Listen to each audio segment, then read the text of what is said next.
What's up, Michigan? If you live for Friday nights under the lights, you're right where you need to be. We're about to break down the biggest games, make some bold predictions, talk recruiting, have some real conversations, and we're going to have a great time doing it. We're the #1 podcast dedicated solely to Michigan high school football, and the only one. Whether you're headed to class, getting a lift in, or prepping for kickoff, it's time to get ready. You're listening to Michigan Gridiron, presented by NXTGen.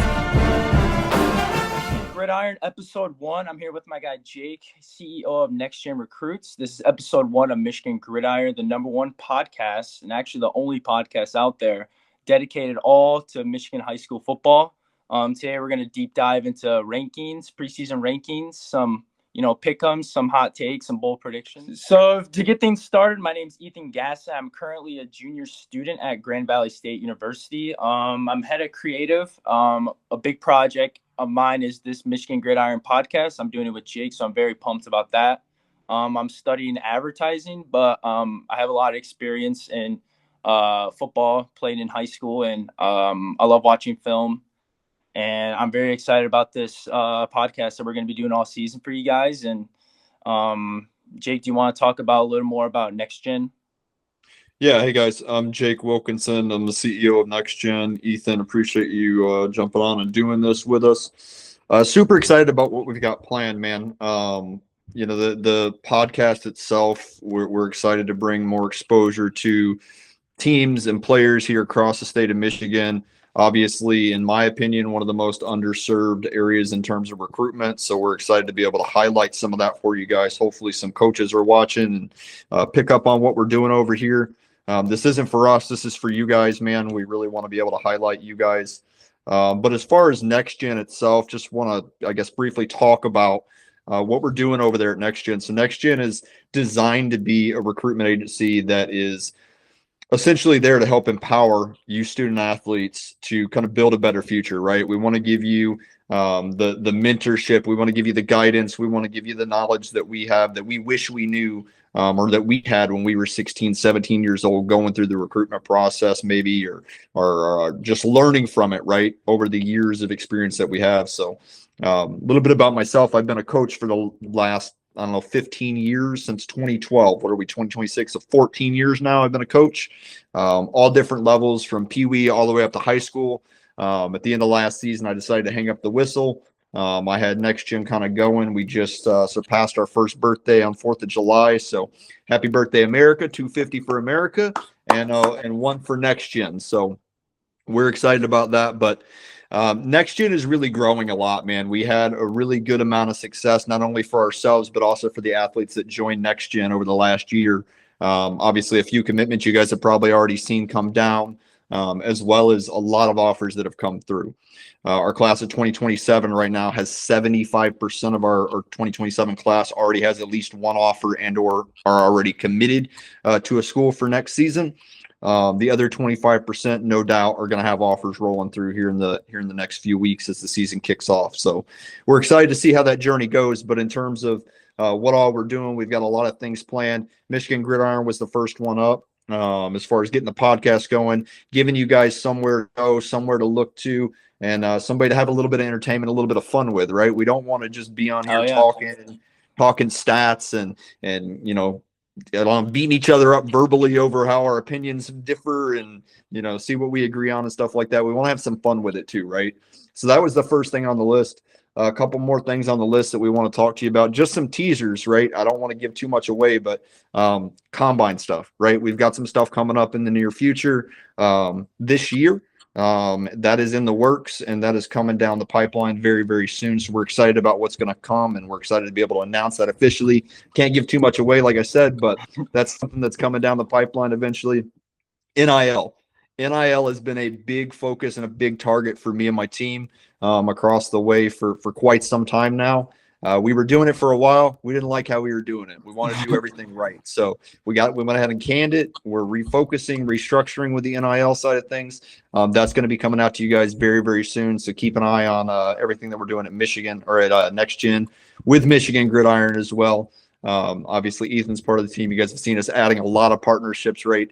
Jukebox Elite Running Back Academy, we just announced yesterday. We're super excited about them. They're a local Midwest running back group out of the Berkeley, Michigan area that is going to be able to give some insights and training, whether it be on site or remotely, to our running back athletes. We brought on Quarterback Method with Nate Longshore, former Cal quarterback and former UNLV, Alabama, Oregon coach. He's doing great things over there in the Las Vegas area. We brought on Joe Arrigo. Joe is another podcast host. He's actually the inspiration for getting Michigan Gridiron started. So appreciate you, Joe. Love you, man. Hopefully we'll be half as good as you are. Probably not, but we'll see how it goes. We'll try. If you guys haven't checked out Joe yet, man, you got to go check out Press Coverage with Joe Arrigo.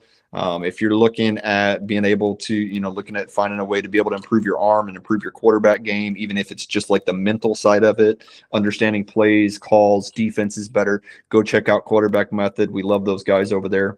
Obviously, we've got other partners I want to shout out to, but we'll wait till a little bit later on in the show to do that so I don't overload you guys with a bunch of stuff. But super excited about everything we've got going on in Next Gen. But let's not take up all the time with Next Gen stuff. Let's get into Michigan Gridiron. So, Ethan, I appreciate you being willing to host this for us. We're happy to have you. What do you got on stake for us tonight? So right off the bat, we're just going to dive right into some division rankings from each division, starting with 8-man. I think 8-man divisions are going to be very fun to watch this season. So we're going to dive in right into that. Yeah, man, let's just get right into it. First, we have the 8-man Division 1. We have the top 10 teams in each division. So kind of give you guys an in-depth look of each division, see what teams are ranked right now, and then hopefully there's some movement throughout the whole season. So, but for right now, these are the top 10 for each division. Any teams that stand out to you right away, Jake? I mean, man, right at the top, we've got Martin and Montebello. Those two met last year at Northern Michigan University, right? All the way up in the UP, met for a state title. It was Montebella's first time ever getting up there. I'm actually wearing the shirt. I didn't even mean to do that. I just looked down and noticed it. I was at the game. It was very fun. The atmosphere was great. Climate control in the middle of November, or late November, actually. So it was a great, great spot to be in. Yeah. If you're going to be in the UP, don't recommend it. But if you're going to be in the UP in late November, that's where you want to be at if you're watching a football game or doing activities. Man, those two teams look primed for another run back to it. Yeah. I mean, Montebello is returning a ton of seniors. Martin has been in the state championship, 3 out of the last 4 years. Those two teams are the two that I think are going to be very hard to get past. I think one other one, too, that I want to point out on here, obviously Norway. Norway took Montebello to the wire, right? They got them on their heels early in the game, and Montebello just was able to pull off a comeback that I don't think anybody saw coming. I definitely didn't see coming. I was watching the game from my phone in the car trying to decide if I was going to Marquette the next weekend.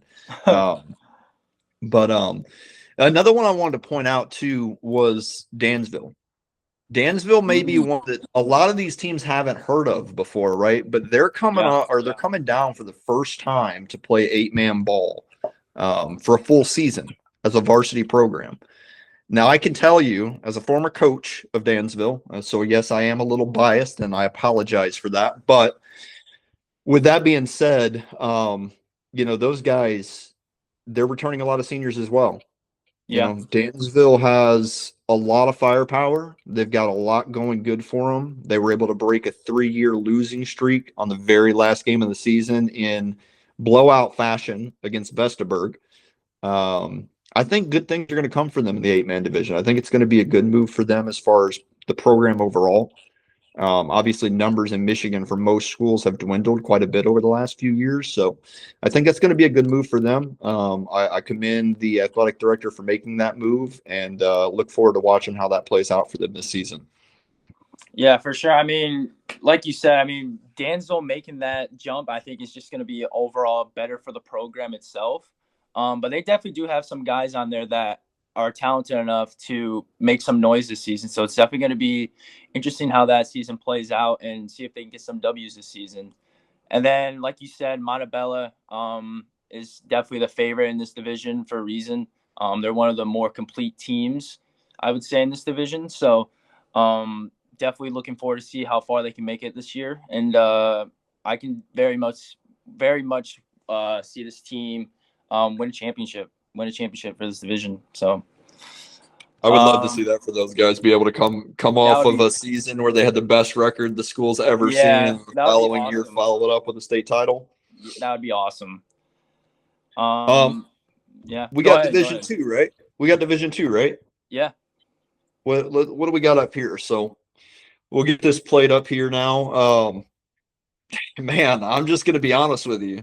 There's not many teams outside of that number 1 spot that I'm looking at. And no offense to these other teams, but Portland St. Pat's runs this division, and they have for a long time, man.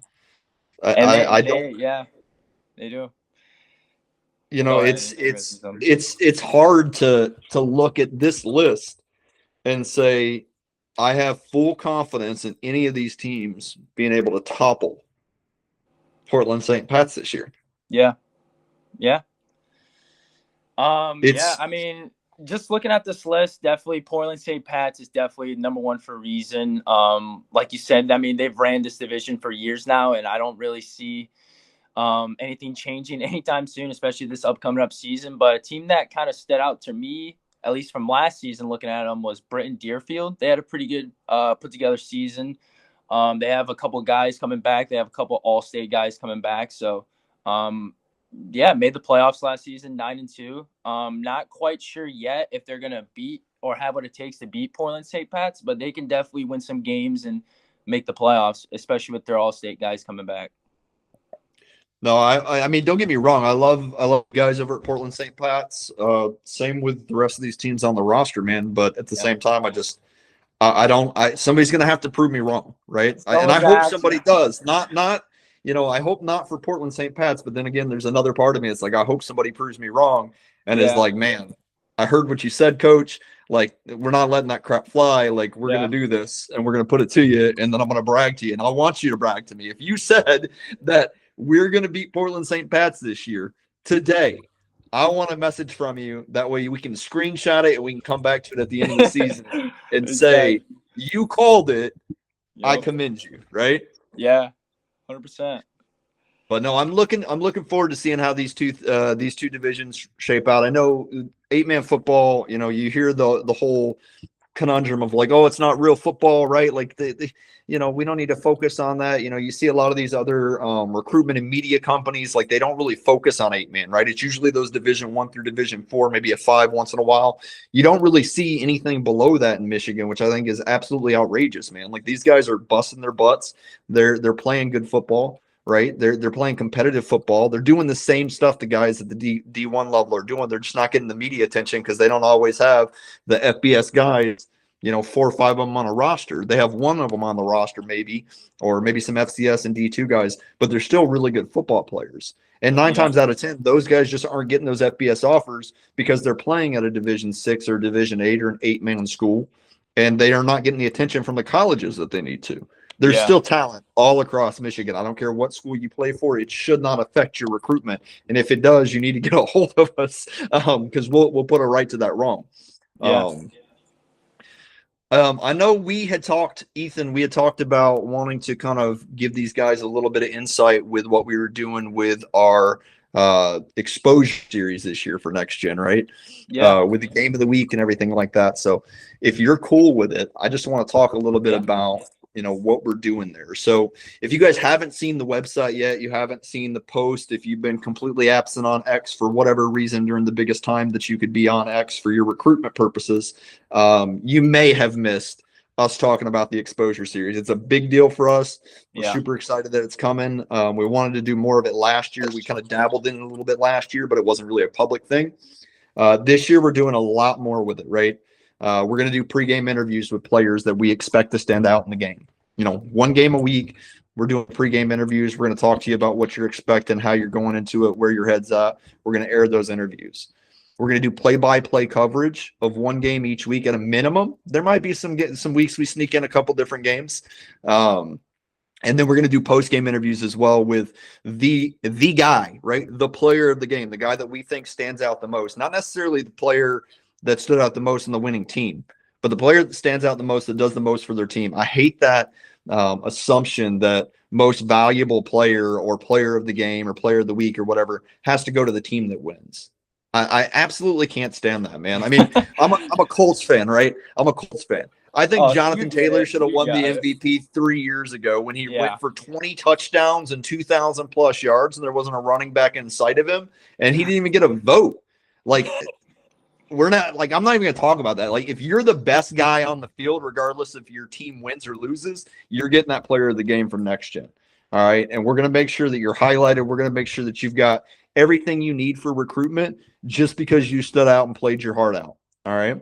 We're going to give out that player of the game award. It's going to be an actual physical award. It's, you're going to get a certificate. You're going to get a Next Gen t-shirt. We're going to do an interview with you, and we're going to do a featured athlete profile on you. It's going to stay on the website all that week, and then it'll go into the history section after that. So even the next game, right, the next week comes up, and that guy gets the player of the week. Yours isn't going to be gone forever. It's going to be listed in the history section, so coaches can come back and find you. It'll be linked to your profile, so coaches can easily see that down the road when they look at your profile on the website as well. So we're super excited about this series. We've somewhat kind of announced, we've been back and forth on a lot of games on who we wanted to do, and what we landed on was that we were going to each week air it right here on Michigan Gridiron to let you guys know where we're going to be at. We don't want to give you that much notice in advance. Yeah. We don't want to make you nervous. We want to make sure that it's kind of off center, right? So you're going to find out on Monday that we're coming to the game, and then on Friday, or in the case of this week with Thursday games because of the holiday and school starting, you're going to find out on Monday, and we're going to be there on Thursday, right? Or we're going to be doing it remotely if we can't be there, and we're going to make sure that you're taken care of either way. We're excited about being able to meet more of you guys, be able to help you build that exposure up, build your recruitment profiles up that much more, and just give back to you guys. You're out there busting your butts. You're out there being good citizens, growing into young men, and doing the things that you need to do on a daily basis, which I know is a hard thing to kind of topple sometimes between grades, friends, family, football, maybe the other sports that you're playing. There's a lot going on in you guys' lives, even if it gets made fun of by us adults sometimes and say, oh, you ain't got it that hard. No, you do have it that hard, man. It's just a different hard, right? So we respect you for it. We love you guys. We're excited about this. Ethan, you want to tell them about what we've got going on as far as the potential game of the week for week one? Yeah, for sure. So we have 3 games for potential game of the week this week. All happening in the opening week of football, week 1 of Michigan high school. First up, we have DeWitt at Kennewaw Hills. That should be a good game for this week. And then we have Traverse City West at Howell. And then we have Holland, West Ottawa at Grand Ledge this week. So a lot of good games this week, a lot of special talent that's going to be in those games. And definitely looking forward to how those games pan out. And kind of touch on what you said, Jake. Just, players to watch, player of the games. I think that's going to be huge for us. I think that's going to be huge for these teams as well. It gives them something to, kind of have, kind of look forward to during the week. And hopefully they can, ball out in front of us and, put on a good show. But I like what you said about playing the game going to a losing team, because it's always, a team could lose by a touchdown or a game winner, something like that. But there's going to be a special guy on the other team that maybe not get enough recognition just because they lost. And like you said, I don't agree with that either. So I think that's going to be a really good opportunity for, both teams. So yeah, definitely looking forward to that. These games are going to be, these are definitely really good games for this week, and especially the opening week of high school football. So we're not announcing where we're going to be at quite yet. We'll let you guys know near the end of the show, but we just want to kind of give you a little bit of a teaser, something to kind of lead you on into the end of the series, or into the end of the show, and kind of see how things shape up. But yeah, I'm super excited about this, man. There's a lot of talent all over the board. Traverse City West, we've got multiple guys with D1 offers or committed to D1s. Howell's the same way. Kennewaw Hills is the same way. DeWitt coming off a state championship. Grand Ledge looking to get back in the mix, right? Rematch with West Ottawa from last season. Really looking forward to seeing how these games shape out. So but yeah, we'll lead more into here in a little bit. E, what else you got for us, man? So next up, what I have is actually the Division 7 and 8 rankings reveal. We kind of touched on in the pregame, but we're gonna do some, team rankings for all 8 divisions, I believe, all 8 divisions, and the top 10 in each division. What we think going into the season, and I gotta tell you, Jake, there's a lot of good teams on these lists. So definitely looking forward to getting into these lists, and we can just start. We can just get right into it with Division 8. Yeah, I'm Division 8, man. This is the stuff that I coached in Division 8, right? Like that was where my last stop was at, was like I said, I was a former coach at Dansville, right? So that was my last stop before they made their move down to the 8-man division. That's where I was living at, right? So I've played teams in this division on a regular basis, Springport, Fowler. There's some teams on this list I'm happy we didn't end up playing, right? Harbor Beach at the top, man. These guys are coming for a state title. And Saginaw Nouvelle is the biggest one that stands out to me that I think is the most underrated, even at 4. And we're the ones that picked the ratings, right? Yeah. This is what we thought. So I think Saginaw Nouvelle is going to surprise some people, man. I know some of the guys on that squad. I know where their head's at. I know where their mental's at. And I know that they are out for vengeance this year, man. So I'm really looking forward to seeing how this division shapes out. Springport, man, what a turnaround. What a turnaround. I was just going to say, what a turnaround for that program. Man, they were bottom of the barrel, 3 years ago? Bottom of the barrel. No one even took them seriously. Then, of course, my first game as a coach at Dansville, we have to travel to Springport, and they just put a dog walking on us. And we were like, where in the hell did that just come from? Who are these guys? This coach that they brought in, man, like this guy's a legend. And it's only 1 week into his tenure, man. Like we couldn't believe it. And kudos to him. Like, coach, you've done a great 100%. Job over there, man. Like, I'm excited to see how this season comes. I know you're kind of coming into that transition period where a lot of your guys have graduated. I know you've been working with the other guys for a couple years now. So excited to see how you guys follow up the last couple of seasons. And just kind of see where things go from there. But one of the other ones that it was really hard to rank this division, to be honest with you, but one of the ones that stood out to me that I felt like absolute crap putting in the on the bubble list down there at the bottom was Bark River Harris. I really feel like they have a chance to make some moves up this ladder really, really early on. If one of these top 10 teams stumbles early into the season, Bark River Harris is going to be on there for a long time after that. I don't know. What stands out to you? Honestly, you kind of already touched on it, but Springport, man, I mean, they only lost, I believe, 1 game last season. I mean, that's unbelievable. And I think they can make that jump.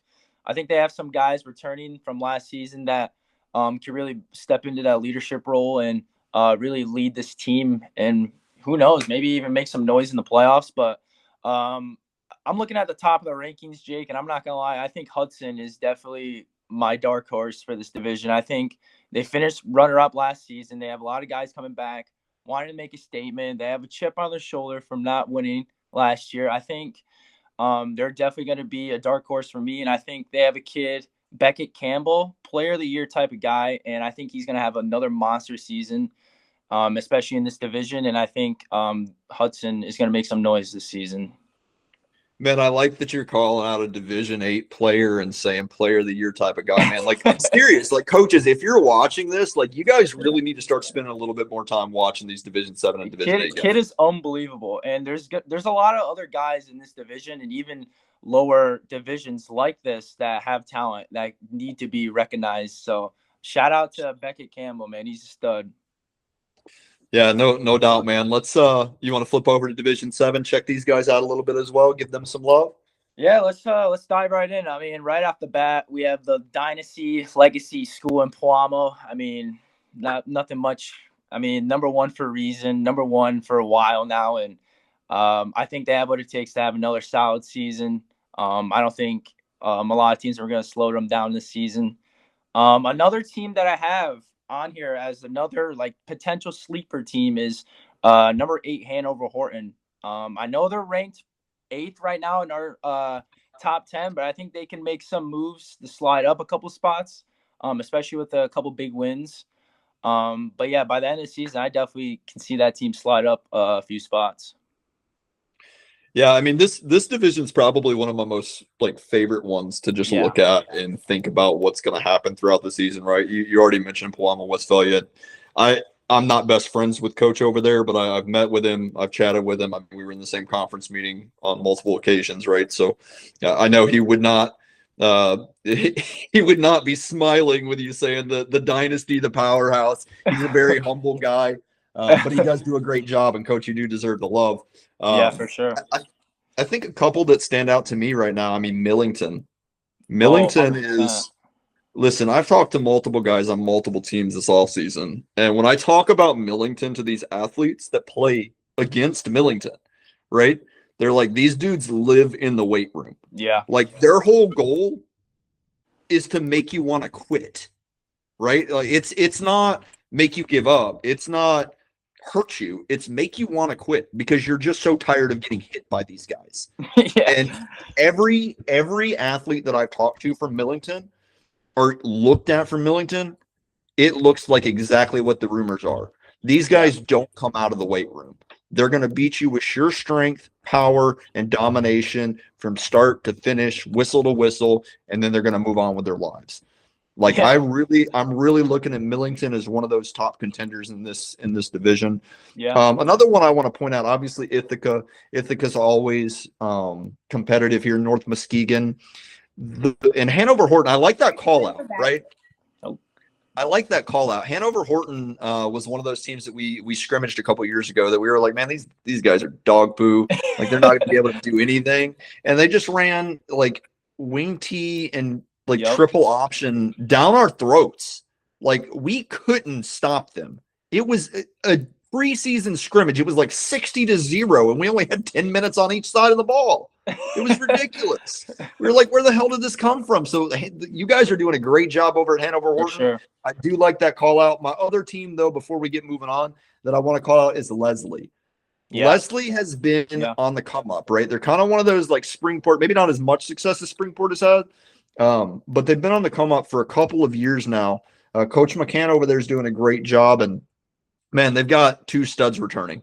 Joel Cranmore, top 15 quarterback in my mind in the state, and Braden Johnson, who's going to be, when our next gen wide receiver rankings release later on this week, like he's going to be one of the top guys on that list as well. Yeah. Both of which have been super under recruited. Coaches, if you're looking for a quarterback that's got the size, can play both sides of the ball, as far as running or passing, you need to look at Joel Cranmore. And as far as Braden Johnson goes, this is a guy that can play on the outside. He can be a number one guy for the right team. Yeah. These two have the power to make that Leslie offense very, very unstoppable and very interesting and fun to watch. So I'm excited to see how them and some of these other schools do throughout the season. So yeah. And just to touch on that, we have a couple teams on the bubble as well. St. Mary's Catholic, I think, is another team that can make some noise, potentially crack that top 10 if a couple teams struggle in the first week. I definitely think they're right there to get in that top 10. I think they're going to be very solid this year. Yeah, they weren't off by much on the point system that we had for these rankings. I mean, Lawton and St. Mary's, it was very, very close. I mean, I think it was less than 2 points that determined who got that 10th spot. So they'll be in that top 10 at some point this season, pretty early on, I would imagine. So for sure. Especially with the powerhouse matchups that you get in Division 7, right? Like we get Palama, Westphalia, and North Muskegon again. That's always a great game, right? I'm pretty sure that we have McBain on there as well that's playing. Maybe it's not Palama, maybe it's Fowler. I got to look at their schedule again, but there's some powerhouse matchups that are going to shake this list up quite a bit throughout the season. That's why I think it's going to be one of the most fun to watch and the most irritating because it's going to be the one that I have to change the most on the graphics that we're looking at, right? A lot of movement throughout the season. That before we go to a break, are you cool if we just tease these guys a little bit on some of these games that we're picking at the end of the show? Yeah, for sure. So like we mentioned earlier, make sure you guys stay locked into the end of this episode because we're going to be picking 12 games and 12 teams to win week 1. And there's some heavy hitters in this week 1 matchups. And like I said, make sure you guys stay tuned. And we're actually going to be tracking Jake and I's record to see who has the better record by the end of the season, and hopefully there's some bragging rights at the end of the season. Yeah, I was thinking too. I'm going to put him on the spot a little bit. We've talked about this, but we didn't rehearse anything, so I'm going to put him on the spot. Maybe we make a little bet. Maybe we make a little bet. You know, the fantasy football loser type bets. Like we do something silly. Like whoever has the worst record has to do something crazy. Maybe we'll ask. Maybe we'll ask the viewers. Let's let them decide who has to do it. If you guys are watching this, make sure you guys come up with end of the season record prediction bet for Jake and I, and we will do it. So we'll shout you guys out next episode. Maybe we'll put that out pretty soon. But yeah, I'm 100% down for that. Sweet, I like it. Little fun competition. Oh, yeah. They're getting to compete. Why can't we compete? Yeah, right? Why can't we? Let's have some fun. But yeah, no, I mean we're gonna talk through these games here in week 1. I mean, this week 1 schedule's loaded, man. Like unbelievable. You know, and that's the thing too, is you got all these schools at the top in those top divisions that we've talked about, but we also want to shed some light on some of those lower divisions. I know we don't have any 8-man games on here in week 1, so I apologize, 8-man schools. But we do have some lower divisions. Waverly at Fowlerville. I kind of looked at that and I was like, man, maybe we don't feature this. But then I was like, wait, they need some love too. There's some dogs on those squads. For sure. Eaton Rapids and Lansing Eastern, 2 of the most disrespected teams in the last 10 years in terms of their record and the outcome of their games. Going at each other for a second straight year. It was a close game last year. It's going to be an even closer game this year, I think. But we're going to pick all this stuff at the end of the week. We're excited to see if you guys think I'm going to win, or if you think Ethan's going to win. Who's smarter and knows high school football a little bit better. So we'll get into that. We'll get into that a little bit later. But I think right now we're going to go to a commercial break. I'm going to get some more tea in my glass because I've already drank it all because I've been talking so much. But yeah, we'll let you hear from some of our sponsors real quick, and then when we get back, we're going through Division 5, 6 rankings, and what else we got? Yes, we had Division 5 and 6 rankings, and we're gonna dive into some recruitment tips. Jake, you can kind of touch on that. Really good stuff coming up in terms of like what to put on your social media to get recruited, and then we're gonna touch into the other divisions like Division 3 and 4 rankings. There's some good teams in those divisions as well, so definitely excited for that. And yeah, we're going to do our top athletes of the week later on, so make sure you guys stay tuned for that. And yeah, we have a pretty stacked lineup still coming up, so make sure you guys stay tuned, and we'll be right back. NXTGen is now proud to bring you even more ways to be elite with Jukebox Elite Running Back Academy, where elite backs are built through cutometry and cutology, the precise science of elite footwork, vision, elusiveness, and running back IQ. Follow Jukebox on IG today to figure out how to become the elite running back. NXTGen and Michigan Gridiron trust Otney Family Agency, a local Farm Bureau insurance agency in Mason, Michigan. Interested in a quote for your personal or commercial insurance? Call today, 517-657-4453. Hi, I'm Katie, the owner of The Blushing Bartender. We service weddings, birthdays, and corporate events and everything in between. Let us raise the bar at your next event.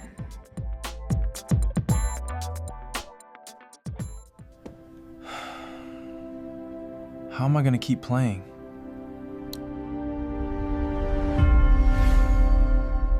Are you a high school football athlete that's struggling in your recruitment journey? Maybe you're feeling overlooked and spending hours on X sending film to coaches only to get a thumbs up? Or worse, they don't even respond. Maybe you're just beginning and you don't know where to start. Well, let me introduce you to NXTGen. We're the high-performance platform that helps connect high school football athletes with real college coaches through detailed and verified recruitment profiles. Sign up today absolutely free and build your modern, dynamic, and professional recruitment profile that stands out from the rest. Learn about the process and kick off your recruitment journey the right way. If you're looking for more than just an online profile though, NXTGen also offers direct support, guidance, and mentorship through our priority packages to help increase your exposure by getting your film directly in front of college coaches. We teach you how to maximize your efforts and support you every step of the way, so you're no longer in this alone. NXTGen has been built on hard work, integrity, and personal relationships, and we believe that ELITE stands for exposure, leadership, integrity, teamwork, and effort. Visit us online today and become NXTGen Elite. Use code MIGridiron to receive 10% off any NextGen priority package. Welcome back to Michigan Gridiron. We've kind of already had a deep dive into the other divisions and 8-man rankings, but now we're going to actually dive into division, I believe, 5 and 6. These are definitely a couple of underrated divisions. So let's just get right into it. Jake, is there any teams in the division 6 that jump out to you right away? I've got Olivet ranked higher. I think most people do. Yeah. They're very much back and forth, right? They have some really good seasons. They have a one-off year, and then they're really freaking good again, right? Yeah. I think last year was a mediocre season for them. I think they're on the precipice of being able to kind of like excel even further. So I'm looking at them. Another one that I'm looking at, man, I evaluated Ethan King, the running back over at Belding last week. Man, this kid not having he deserves way more recognition than he's getting right now. He's a stud. I'm excited to see what him and that whole squad do over there at Belding. I think those two are my top two that are like underdogs looking at. Clinton's always somebody that I'm looking at as well. Jackson Luma Christie, once again, this is going to be similar to the Portland St. Pat situation. Very hard to beat. Very hard to beat in that division. They've got a lot of guys coming back. So I mean, it's gonna be an interesting one to say the least. But those are the teams I'm looking forward to seeing how they move throughout this chart throughout the next few weeks. For sure, and like you said about Olivet, that was actually another team that I kind of underlined looking at these rankings. They're kind of right in the middle of the pack in these in this top 10, but I think a lot of people need to realize that Olivet is one of the more, I would say, successful programs, at least in mid-Michigan. I mean, they've made the playoffs, I think last year it was 12 years in a row. I mean, you can't really ignore that. I mean, 12 years, that's a pretty good streak. And they're in a really tough conference in the CAAC White. They have Portland. They have the battle, but I think they could definitely be one of the top teams in that conference and definitely win a lot of games this season. And then, like you said, Jackson Lumen Christie is not even one of the best teams in this division, but one of the best teams in history in Michigan. I mean, I don't know how many state championships they have, but it's pretty close to 20, I would imagine. So, I mean, that's just unbelievable. It's kind of in their DNA at this point. I would be surprised if they don't come away with this division championship at the end of the season. But, I mean, I'm not going to count anyone out. I mean, there's a couple of, like you said, underdogs in this division. So, looking forward to see how they pan out against other teams. Well, you say you can't count anybody out, but here at the end of this episode, we're going to count about 60 other teams out of each division out because we're going to give our bold predictions on who the state championships champion is going to be for each of these divisions. So we'll see what teams we count out at that point. I'm sure we're going to not get them all right, guys. We're not perfect. Well, I am, but just don't tell my wife because she doesn't believe it. No, we'll figure that out. What about this Division 5, man? 2 GR Catholic schools at the top. How do you feel about that? I have 3. Honestly, it's just not. We got 4 Catholic schools at the top of the Division 5. 2 from GR, 1 from Pontiac, and an Ann Arbor team. Like that's a lot of private schools at the top that you got to come out and beat. I'm not gonna lie, Jake. Grand Rapids is a very, very good area for football. They have a lot of schools out here. I've only lived here for like 2 years, but just like hearing like who's good in the area, who had good seasons last year. There's a lot of good teams in this area. And number one in our top 10, Grand Rapids West Catholic, coming off a state championship already. The expectations for this team is probably super high, but I imagine they have a little bit of chip on their shoulder, looking to repeat what they did last season. I think the group that they have coming back, the group of seniors that they have coming back, a lot of them played last year. A lot of them are coming back with experience, leadership. So I definitely think they're not going to slow down. I don't think, because that's what a lot of state championship teams do. They kind of take their foot off the pedal, maybe ease off on some teams. But I don't think this is the case. I think their team this year with this group and with the special players they have, I think they can make another deep run. Another team that I have as like an underdog is ranked number 6. I'm looking at Swan Valley. I think they're a really respected team. Last season, they won their first district championship since I believe it was 2019, 2020, somewhere around there. So it's been a minute. So great season last year. They only lost 2 games. But I think this year they definitely make a step up. Obviously, they have a tough week 1 game in Detroit Country Day. That's definitely going to be a battle-tested game right off the bat. So interesting. Definitely looking forward to that game and see if they can, I guess, handle Detroit Country Day. I think it's going to be a very good game. I think Swan Valley is definitely an underrated team. I think they're another team that could slide up the rankings. But you never know. They could slide down too. So, but I definitely have them as a sleeper team in this division. But what about you, Jake? What is there any teams, especially in the top 5? I know you mentioned the private schools, but let's hear it. You know, I'll hit on the top 5. I like your assumption with Grand Rapids West. The other, if I'm looking at just those 4 though, yeah, my big one is Pontiac Notre Dame Prep. Yeah, I've played these guys before. They not in the season. I played them in 7-on-7. Their skill players are massive for a Division 5 team. Like they've got some dogs on that squad. So I'm going to give the nod to them there. I like your Swan Valley. Swan Valley was actually the one that I had underlined here. Yeah. But I'll give it to you, and I'm not going to beat them up beat on them too much here and bore the whole division with just Swan Valley. I'll go with Howard City Tri-County. Micah Halstead is the centerpiece of that offensive line, and you and I both know from experience, offensive lines win games lose games in some cases. Micah Halstead doesn't lose a lot of games for his squad. So, and congratulations on the commitment, Micah. I very excited for you. Happy to see where you excited to see where you go, or not see where you go. I know where you're going. Excited to see how it turns out when you get there. Hell yeah. But yeah, I think we'll stop beating up Division 5 a little bit here. I know you said we want to talk about recruitment tips a little bit. I'm going to keep this very basic for you guys. NXTGen published our first ever NXTGen Elite newsletter on X this past week. In there, page 3, I believe it is, we've got a recruiting tip, and it is summarizing everything that we're saying here. I can talk to you until I'm blue in the face. Obviously, you guys can see up here what we're talking about, but we just want to make sure you guys understand how important social media is to this, right? Yeah. If you're not running your social media and you're not marketing yourself to schools in terms of wanting to get offers, your ability to play, what you're doing in your off time, how you're different from everybody else, you're just another dude, man.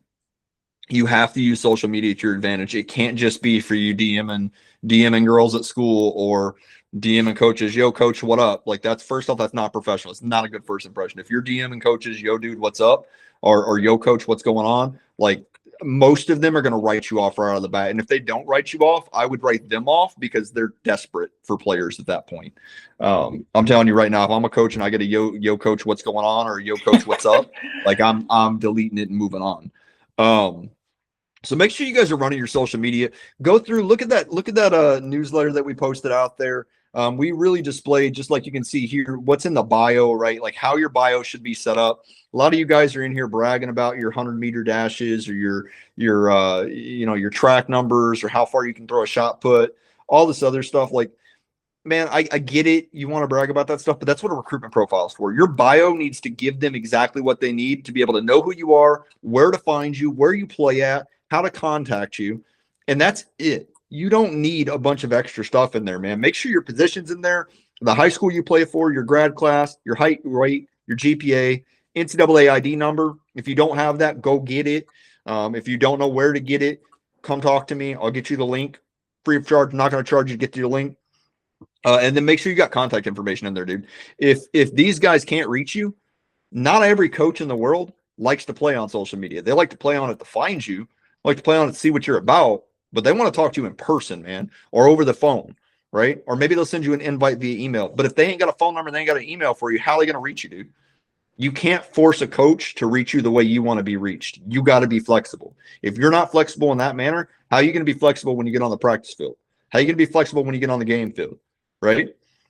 So make sure you got that stuff in there. Make sure your username is not some stupid stuff out there, right? We don't need to know what girl you're in love with. We don't need to know what team you root for in the NFL. All we care about is who you are And the easier you make your username related to your actual name, when they go to search your name, the easier it's going to be to pop up in X's algorithm to be able to find you, right? Profile photos, man.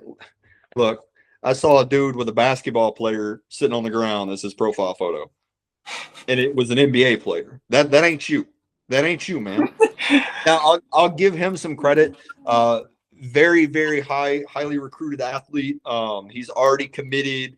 You know, not really super concerned about what his profile picture is anymore.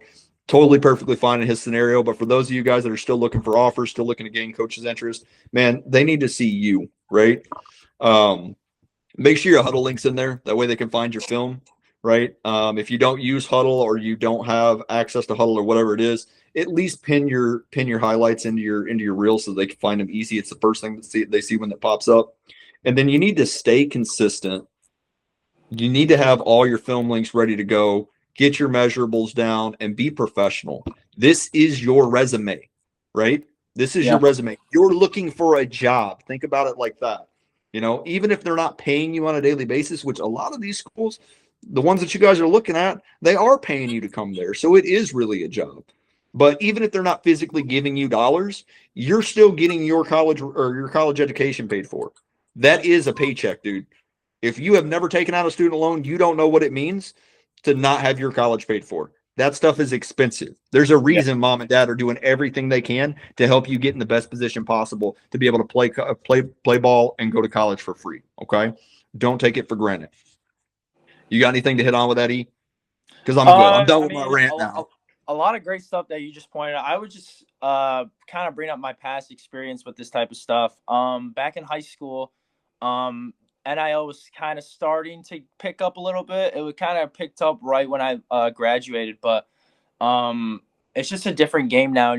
You guys out there have to, I guess, make it a priority to update your profile and your online presence, because college coaches will look at everything. I mean, they'll deep dive into every account that you have. I mean, it's just very important that you guys keep it clean. And yeah, I mean, like you said, it really is a job interview. I mean, impressions are everything. And if a coach looks on your X profile and it's just a bunch of random reposts, posts, just literally anything, it's going to be a bad look. So I would definitely, like you said, just stress, keeping it clean on there. Definitely keep posting, like you said, stay consistent. Put your stuff up there, put your videos, put your workouts, put your measurables, all that stuff, because coaches want to see that. They want to see that you're active and doing stuff. So Jake, you hit a lot of good points on that, so I just wanted to kind of touch in with that information. But it's a different game now. It's insane. It's absolutely insane. No, I think everything you hit on is valid. Good call outs there. Yeah. Let's go over to Division 4, man. I'm excited to get to Division 3 because I'm going to get a lot of hate. We're going to get a lot of hate for the rankings in Division 3. But let's talk about Division 4 first, man. And to the athlete that's dad reached out to me to correct me on misspelling the school that we have at number 2 here in Division 4. I appreciate the call out. We do a lot. We do a lot of writing, a lot of typing, right? Sometimes autocorrect gets us. I use Mac, so Apple autocorrect is all holy, right? So I apologize for not catching that. Thank you for the call out. I want you guys to call me out on stuff. I'm not perfect. Like I said, I am. My wife doesn't know it, so it still comes out every once in a while. But yeah, Division 4, man. This is an interesting one. This is another one that I think we can see a lot of movement in. 2 teams that I have in the middle there. Keenewa Hills. Man, London Hampton. And I know you've got some relation, right? London Hampton is a dog. And between him and Will Fussman over there, you've got Grayson Fellows, a quarterback. Like, these guys have athletes on this team. Oh, yeah. And it is going to be very hard to keep up with the speed, the agility, and just the pure IQ that some of these guys have on the squad. Keenewa Hills is the number 1 team I want to point out on this one. Hazlitt is another one. Hazlitt is another team that I think has had some really good runs as of late. They haven't quite reached the precipice that they wanted to, but I think they're going to get there eventually. And I think that this is going to be the year that they really show what they're about. Yeah, I agree. I also agree about Kennewa. I think this group, this 27 class, I think they're hungry. I think they want a championship. They want to make a deep run in the playoffs. And I mean, their week one game is going to be a huge step in that direction. It's going to be a huge test, honestly. A lot of media and a lot of people outside of, I mean, us, think that Kennewa is just going to, take a step off. I think they're going to make a lot of noise, and I'm very excited to hear about week to week how they progress, how they get better each week. But it's going to be a huge battle test week one, so I'm definitely looking forward to that game. That's a great segment. I'm sorry, we can come back to Division 4 here in a second, but that's a great segment into Division 3 because that's exactly why we're going to get paid in this division when I click this button here. So if you look at Division 3, I have the defending state champs, undefeated state champs, at the number 2 spot in Division 3 against the team that was ousted earlier than a lot of people expected them to be ousted from the playoffs. Harper Woods at number 1. That is my squad that I want to talk about in Division 3. DeWitt, I love you guys. I commend you. I think you guys are a great football team. You guys have a lot of great athletes across the board, top-level coaching staff. You have everything you need for back-to-back state titles. Unfortunately for you, Harper Woods is filled with Division I athletes that are pissed right now and are going to make a statement in 2026. That is the team that I think out of every team in the state of Michigan, that's the team that I'm going to be keeping my eye on. Dakota Garant, AJ Henley, dudes like that paired together. Who's going to defend it? Who's going to defend it? What secondary is going to compete with that? There's not going to be a lot this season. I'm not going to lie. That is a very lethal group. I guess if I've got to call out another one, like I'm going to call out De La Salle. Like, they got some hate last year for their schedule, how their record turned out, being able to come into the playoffs, and still being able to compete, man. Like, these guys were strategic about this. This wasn't them chickening out of playing certain schools. This was strategic scheduling, right? De La Salle has got dogs all over the field. My boy Dalton Kelly, there's some other ones out there as well that's gonna be hard to beat. De La Salle is gonna be another team that I think is gonna make a run. I think 5 is low for them on this list, to be honest with you. Really? Okay. I mean, this just even looking at our top 10, and I know there's other teams out there, especially on the bubble like Zeeland West and Chelsea, but just this top 10, there's some crazy amount of talent here. I mean, Mason played them a lot in high school at number 9. Says something about this division. I mean, Mason's usually a pretty good program.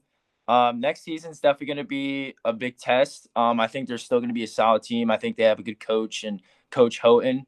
I think last season they ended pretty well. I think they take the next step. They have a lot of guys returning this season. It's definitely going to be interesting. They're definitely going to be one of my interesting picks this season. And I mean, other teams in this division like East Grand Rapids, I mean, another unbelievable program, Dexter. I mean, this division is just stacked. So, I mean, Harper Woods and DeWitt are definitely the top 2, but this division's unbelievable. To tell you, can we just shout out Mount Pleasant too? Like, they had a fantastic year last year, guys.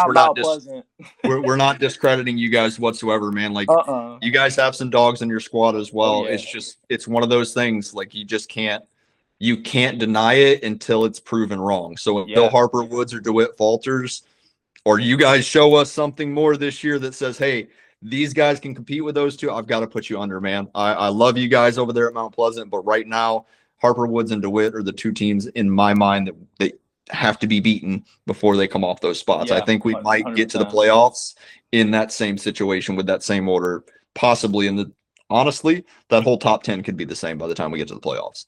Yeah, honestly, like this division is just absolutely insane, and a lot of playoff experience in this top 10. So definitely looking forward to how this division shapes out throughout the season. So cool. Well, can we let's transition a little bit. We've talked a lot about the teams as a whole. Let's shout out some of these dogs. Like we've already said some of their names, right? Like let's start with these 2029s. All right. So 2029s, coaches, if you're watching, like you need to get on these guys soon before it's too late because recruitment is going to pick up.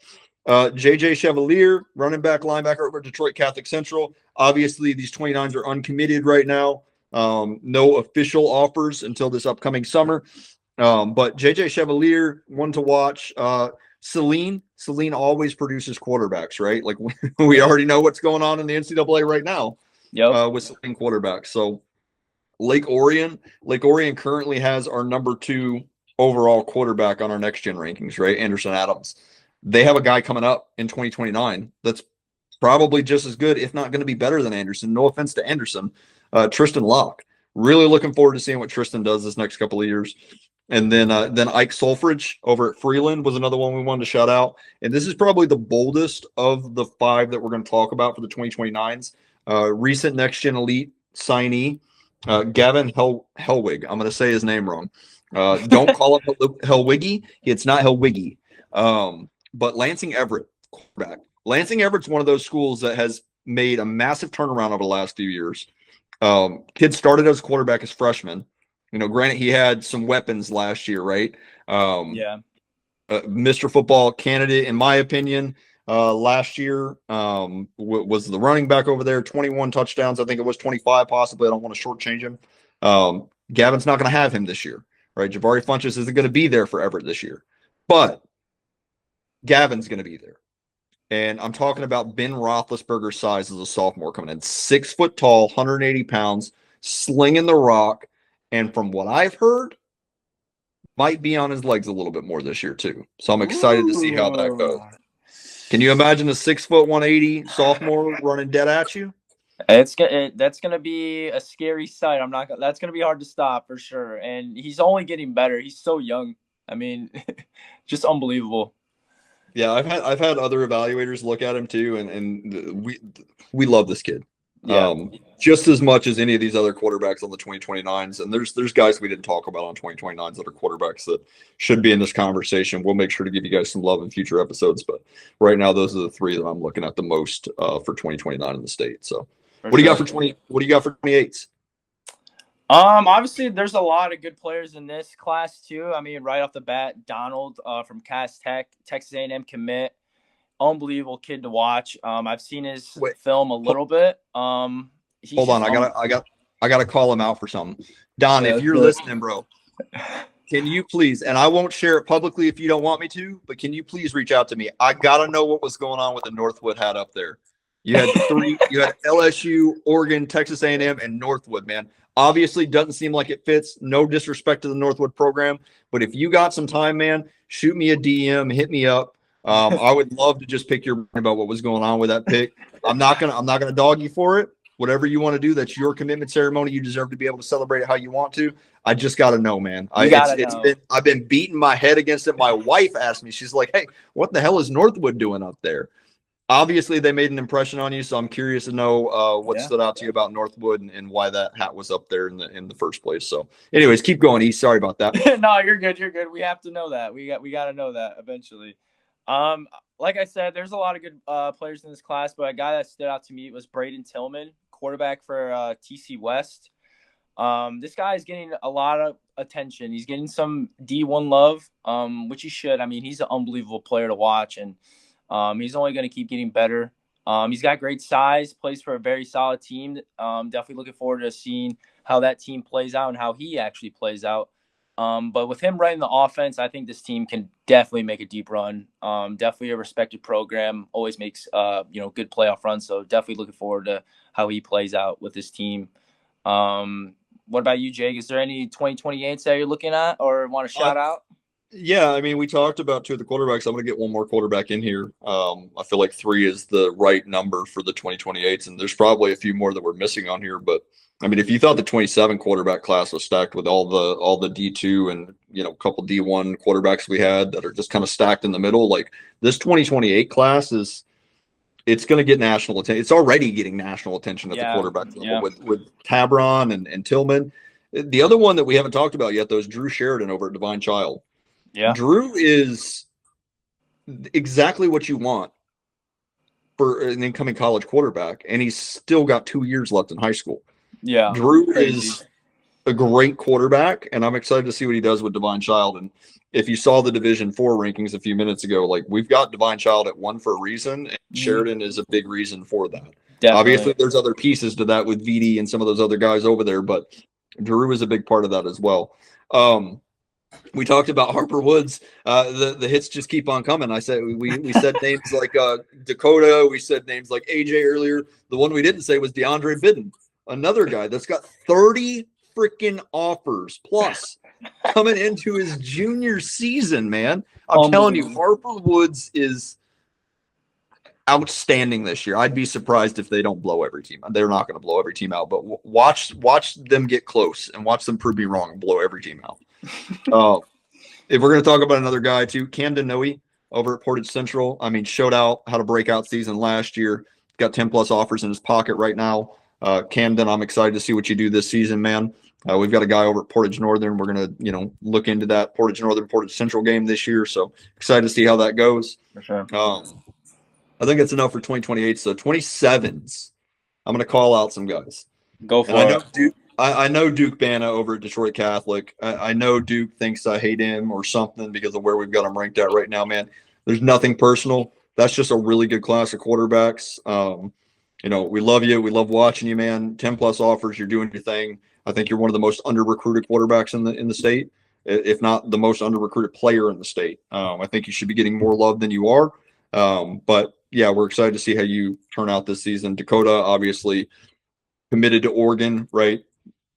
Got 40 plus offers, and Gideon Gash over at Detroit Catholic Central. While I'm on that tangent as well, Gideon is, Samson Gash's brother, doing his own thing there, making a name for himself as well. Love to see it.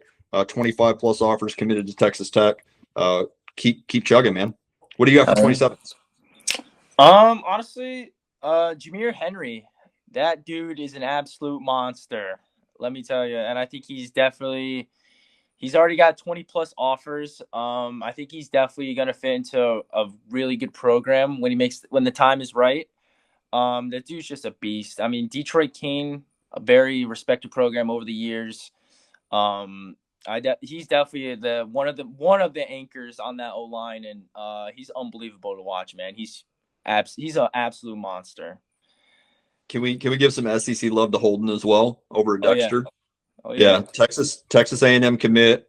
I'm going to be very upset watching him play my LSU Tigers on Saturday nights here after the season's over with. Hopefully that game you just take a day off, like chill out, hang out with the guys on the sideline. Like, hopefully you're not hurt or anything like that, but I really I don't need you on the field during that game. I don't think they're going to need you on the field that game. Just stay on the sideline for me. Do me a favor. But Holden is another one that he's gonna help keep Dexter in that conference. If I'm not mistaken, Dexter moved up to Division 3 this year. I believe they were Division 4 last year. I may be wrong on that, but they did make a move. Like we said, that Division 3 is loaded. Oh yeah, Holden might keep Dexter in that top 10 all season long. Obviously, with the help of his teammates. Not saying he can do it on his own, but he's going to be a big part of it. For sure. So, with that being said, coaches, if you don't have these guys on your radar already, please put them on your radar. Reach out to them. Find them on X. You need help finding out where they're at, who they are. Let me know. I'll get you in contact with them if I need to. With that being said, though, let's go ahead. You think let's let them hear from our sponsors a little bit more, and then what do we got when we come back? Yeah, so we're gonna take a quick break, but right when we come back, we're gonna have our pick'em segment. This is where the end of the season record's gonna come into play. We'll give you guys our week 1 predictions, score predictions, maybe a couple hot takes. I know I have a couple hot takes, so that's definitely gonna be interesting. And then we have our game of the week. We're actually gonna pick them, and then we're gonna give our takes on game of the week for week 1, and then we're going to dive into the Division 2 rankings, and then we're going to end it on the Division 1 rankings, and then we're going to end it on that. So we'll be right back, and thank you for watching Michigan Gridiron. How am I going to keep playing?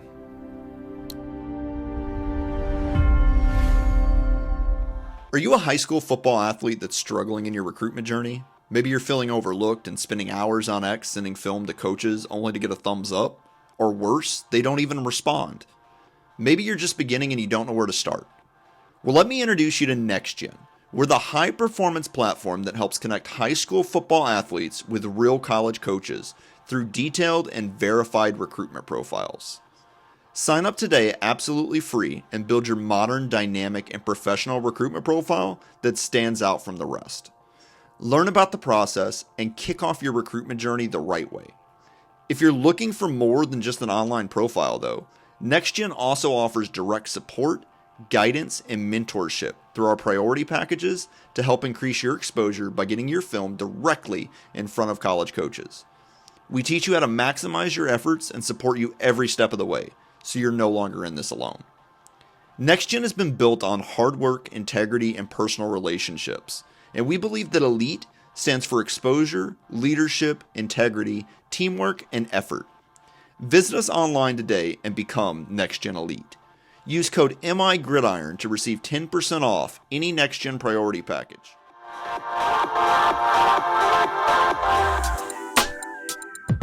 Hi, I'm Katie, the owner of the Blushing Bartender. We service weddings, birthdays, and corporate events and everything in between.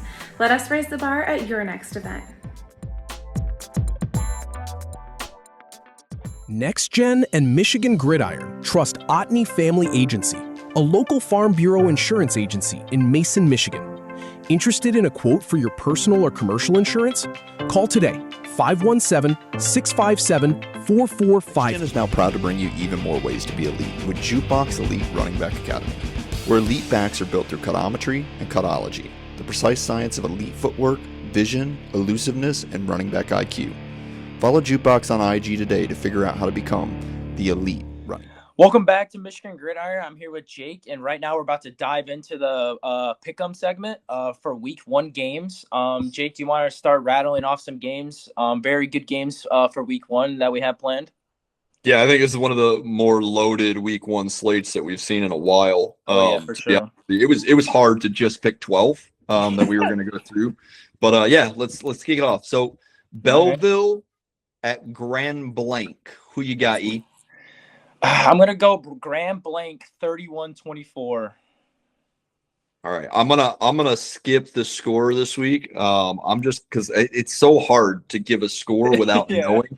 I'll give a difference, all right? So I think Belleville's actually gonna pull this one out, and I think Belleville's gonna pull it out by multiple scores. Let's say 10. Ooh, okay. All right, Midland East Lansing. Who you got? Oh, East Lansing had a pretty rough season last year, but I think they bounced back, and I think they come out pretty good. I think that I have them winning this week, Week 1.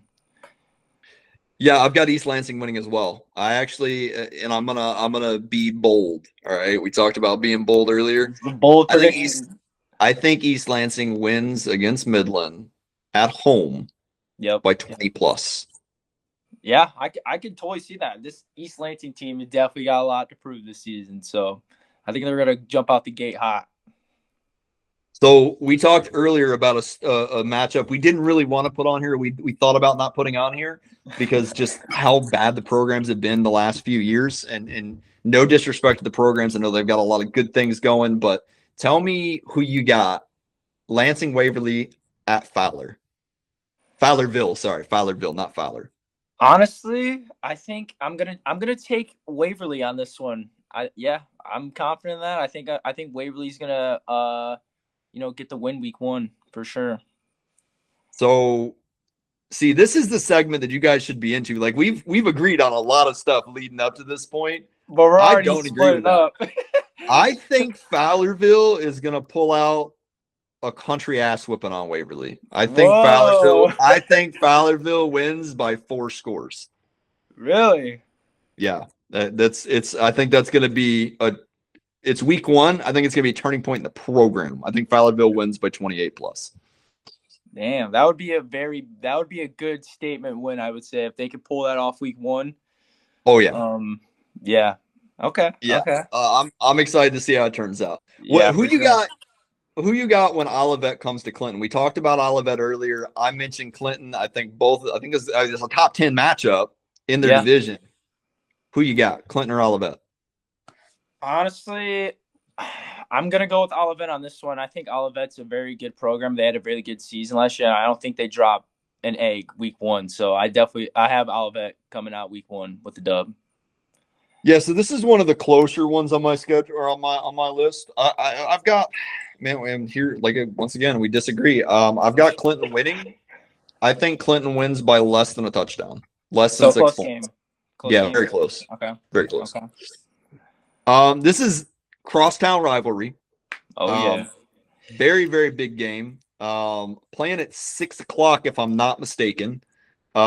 We've got Lansing Sexton traveling to Lansing Everett in the week 1. Now this should be a very good game. Yeah, tell me who you got. I know it's going to be a good game. Who you got, E? This is a very tough pick, but I'm going to go Everett on this one. I think Gavin's going to ball out week 1. I think he's going to come out hot. I got Everett week 1. Yeah, it's hard to bet against Sexton, to be honest with you. I've played him on multiple occasions, even back to when I was coaching middle football. I'll never forget the game that I asked the coach to show me the quarterback's driver's license at halftime in 7th grade. I mean, the dude was just massive. I can't even remember his name, to be honest with you. But anyways, I don't have Sexton winning this game. I have Everett winning this game, and I think they win by 14. Okay. That's what I have too. I have them winning by a couple touchdowns. So, this next one's actually going to be a real fun one to keep an eye on. Dakota from Macomb, Dakota at Brother Rice. Who you got? I have Brother Rice winning by, I think, maybe a touchdown. I wouldn't be surprised if they won by a couple of touchdowns, but I have Brother Rice taking that one week 1. So see, we're already back to disagreeing. I've got Dakota. I do think it's going to be close. I think Brother Rice has a really, really good program. I think they've got a really good team coming out this year, wanting some vengeance on some teams that they played last year that they get the dub on. I do have Dakota winning this one, though. I think it's going to be a 3-point game. Oh, another close one. Yeah, another close one. Okay. This one's probably my second favorite game on the slate. Brighton at Dexter. Yeah. We talked about Dexter with Holt earlier. Brighton has Jack Carlson on the offensive line, got some other dogs over there at Brighton. Brighton to Dexter, who you got? I'm going off my gut feeling on this one because it was very close, but I have Dexter winning this one. Week 1, home field. I have them winning week 1. Just because Holden is a Texas A&M commit, and this is not me trying to get you to flip, but if it works, no, I'm gonna go with Brighton over Dexter here. I do think it's gonna be close. I think somewhere between 7 and 10 points. Okay. All right. Next one features our next-gen elite #1 quarterback in the state for the class of 2027. Win Daigle and H.H. Dow at Fenton going on the road. Coach Peterson doing a great job with that Dow program. Over the last few years, lost a lot of weapons. Lost a lot of weapons last year. But coaches just keeps churning them out, man. He keeps churning them out. I watched. Yeah. I went to quite a few camps this offseason. I saw some 7-on-7s. Dow is not done, right? They went to the quarterfinals last year, lost to Orchard Lake St. Mary, the eventual state champ in their division. H.H. Dow at Fenton on the road. Who you got? A lot of good points that you just mentioned. I have Dow actually taking this one week 1. Like you said, they got a lot to prove, and I think Win is going to lead that team to a road victory, and that's going to be a good kickstart to the season. Yeah, and for reference, the media outlet that tried to take my phrase recently, I think Dow and Win are going to just win, baby, win. They're just going to keep going, all right? I like that. Next one on the list, your alma mater, baby. Eaton Rapids, the Greyhounds, traveling to Lansing Eastern. We hit on this game earlier. 2 programs that have been disrespected a lot. If you look at the scores, the disrespect is insurmountable, man. The amount of L's, the amount of goose eggs that these two teams have been handed over the last 5 to 10 years, man. There's something in the water, though. There's something in the water. Eaton Rapids got a new coach. Lansing Eastern got a new coach. Coach Brogan over there at Eastern. Coach Fife, I believe it is, over at Eaton Rapids. I may be wrong on that. I apologize, Coach, if I got you wrong. This is going to be a fun, interesting week 1 game. Eaton Rapids at Lansing Eastern. Who you got? Come on, Jake. You know who I got. I'm gonna go with the Dogs on this one. Like you said, they new coach. I've actually been to a couple practices this offseason, and the energy is just completely different. You can tell that these guys are ready to work. The coach, he's dialed in on the season. I think Eaton Rapids takes week 1 win over Eastern. I think that's gonna be a huge confidence boost. Yeah, I got my Dogs taking it week 1. This might be your record. Obviously, it's only episode 1 on the podcast, but you may never get this again. We're going to agree 2 times in a row. I think Eaton Rapids wins week 1 on the road at Lansing Eastern, and I think they do it by 21 points. I could see that. I have them winning by 2 touchdowns, so go Dogs. Now I got to ask, though, because it's your alma mater, they're going 10-0 in your pick'em series if we put them on here every week, or are we going to be... I mean, to be honest, no, but there's going to be a couple. I think they have an opportunity to win a couple games this season. I'm just going to say that right now. That conference is absolutely loaded. You know that. I think, honestly, yeah, I have them winning a couple games this season. So we'll see future episodes who I go with. All right. Next one, another under the radar. Really fun or potentially fun game, I think you could say. Leslie at Stockbridge. Who do you got in this one? The Battle of the Orange and Black, man. Oh yeah. This is gonna be a fun game to watch, but I actually have Stockbridge winning this one by a couple touchdowns. See, and there it is. We couldn't agree 3 times in a row. I think this is gonna be one of my bold predictions. I'm giving it to you early. I think bold prediction right here. I think Joel Cranmore and Braden Johnson combine for 300 yards by themselves, and I think Leslie puts up a 50 burger on Stockbridge and walks out of there with an insurmountable deficit. Really? I think Leslie takes that one home, and I don't think it's close. Okay, that is pretty bold. We'll get back to some games that we think will be competitive here, or at least I think will be competitive here. Caledonia, traditionally a very, very good program. Oh yeah. At Portage Northern, who has a couple of dogs that are a little feisty from last year. Who you got? They do have some dogs, but I'm gonna go with Caledonia on this one. Week 1 win. I think those guys get it done. See, you knew when we agreed 2 times in a row, we had to disagree 2 times in a row to just even right? Portage Northern's winning this one, man. I think it's going to be close. I don't think it's going to be as close as some of the other games I've picked. I'll say 2 touchdowns. I think it's going to be less than that, but I'll say 2 touchdowns. Yeah, I have it at a very close game as well, so it'd be interesting. But I think Caledonia gets the job done week 1. All right, let's see what we can do in this last one. We've got Rockford. I know that's a very local team to you. Another team that is traditionally very solid, but they're going on the road and they're playing Saline, who is potentially the favorite for the Division I state championship this year. Yeah. Some people are saying it. Some people, it's out there. Rockford at Saline, who do you got? Now, for me, out of these 12 games, I think this is definitely the best game out of the 12. I think these 2 programs are powerhouses. But I got to go local. I'm going to go the Rockford Rams to take week 1. Road win at Saline. That's going to be a good game, though. Man, I think that secondary at Saline is just too good. It's unbelievable. You've got multiple guys that are going to go FBS in the secondary, in my opinion. And if you guys don't know the name Princeton Jones, go look at his film. Go watch his tape, man. This kid is so under-recruited, in my opinion. It's unbelievable. If there was a team that I say could compete with Harper Woods' receivers, it's Saline. And I think they're going to be too much for Rockford. I think Saline's going to win, but I'm going to give Rockford credit where credit is due. I think they go on the road. I think they put on a show. And I think Saline either stops a 2-point conversion or converts a 2-point conversion at the buzzer to win the game. At the buzzer. I think also for that game, I think whoever loses that is definitely going to take it on the chin, but I don't think it's going to happen a lot again after that. They're going to take that loss, whoever loses, and they're going to keep moving. I don't think it's going to slow them down one bit. I could see that. I think both those programs are going to have a really good season. So, yeah.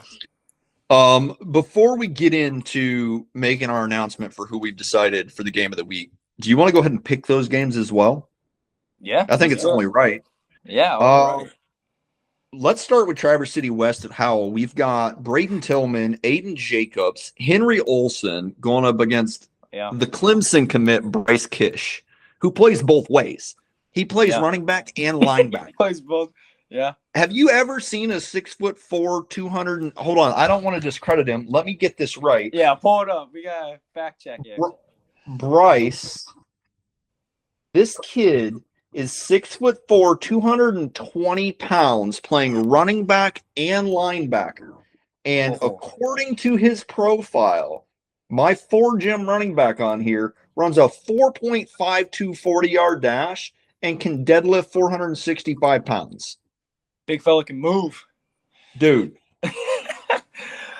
Holy. I love Traverse City West. I love what they have. I love the guys they have on that program. Aiden Jacobs, he knows I'm one of his biggest fans. I think he's an under-recruited tight end, committed to Kent State right now, coming into his senior season. Henry Olson and I have had some good conversations. I've talked with Braden in the past. Tillman, Traverse City West at Howell. Who you got? This was tough to pick because obviously Traverse City West is a very good program, but that dude is an absolute beast, and he's going to be tough to stop week 1. I actually have Howell winning this one by 10. I've got upset alert. I